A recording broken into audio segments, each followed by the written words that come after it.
నిర్మల్ జిల్లా ఖానాపూర్లో జరిగిన రైతు వారోత్సవాల్లో ఎమ్మెల్యే వెడ్మా బొజ్జు పటేల్ పాల్గొని రైతులు వాణిజ్య పంటలను సాగు చేసి అధిక లాభాలు పొందాలని సూచించారు. వరి పంటతో పాటు ఆయిల్ ఫామ్ వంటి కమర్షియల్ పంటలపై దృష్టి సారించాలని ఆయన కోరారు. ప్రభుత్వం రైతులకు సబ్సిడీలు, పరికరాలు అందిస్తూ వ్యవసాయానికి పూర్తి సహకారం అందిస్తోందని తెలిపారు.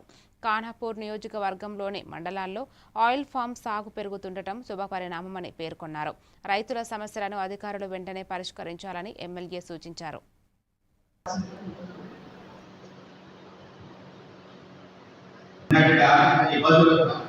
ఇచ్చిన మాట కట్టుబడి ప్రతి కూడా రైతు విషయం మరి ముందుకెళ్తున్న విషయం మనందరూ తెలుసు.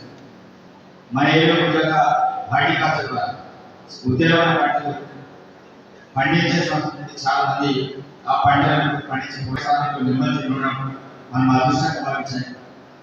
ఎవరైతే ఆయా రైతులు మీరు ఇంకా ఎక్కువ మంది కమ్యూనిటీ ఎక్కువ మంత్రి గారు మాట్లాడే సబ్సిడీ కార్యక్రమాలు ఇచ్చే కార్యక్రమాలు ఏర్పాటు చేయడం కోరుకుంటున్నారు. తప్పకుండా మంత్రి గారు దృష్టి తీసుకెళ్ళేసి మరి మిగతా ఇంకా అంశాలు ఏ విషయంలో కూడా సబ్సిడీ అవుతుందో ఆ అంశాలు కూడా సబ్సిడీ ఇచ్చే విధంగా మేమందరూ ప్రయత్నం చేస్తాం. ఎందుకంటే మీరందరూ కూడా క్షేత్ర స్థాయిలో కంపల్సరీ ఇలాంటి పంటలను ప్రోత్సహించే బాధ్యత మీది.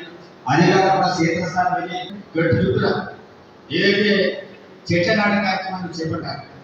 ఎందుకంటే చెట్ల నాటకపోవడం వల్ల ఎండ పెరిగిపోవడం వల్ల అనేక సమస్యలు దారితీస్తున్న మీ అందరూ తెలుసు. చాలా మంది రైతులు పిట్టల వస్తాయనో ఇంకేదైతే ఉన్న చెట్లకి నైతే కార్యక్రమాన్ని మనం చేసుకుపోతున్నాం.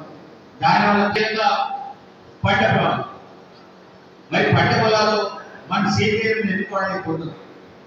మన భాగంలో యాదవ సోదరులు ఉన్నారు, గొర్రెలు ఉన్నాయి, బర్రెలు ఉన్నాయి, అదేవిధంగా ఆవులు ఉన్నాయి, ఆవు పేడ ఉంది.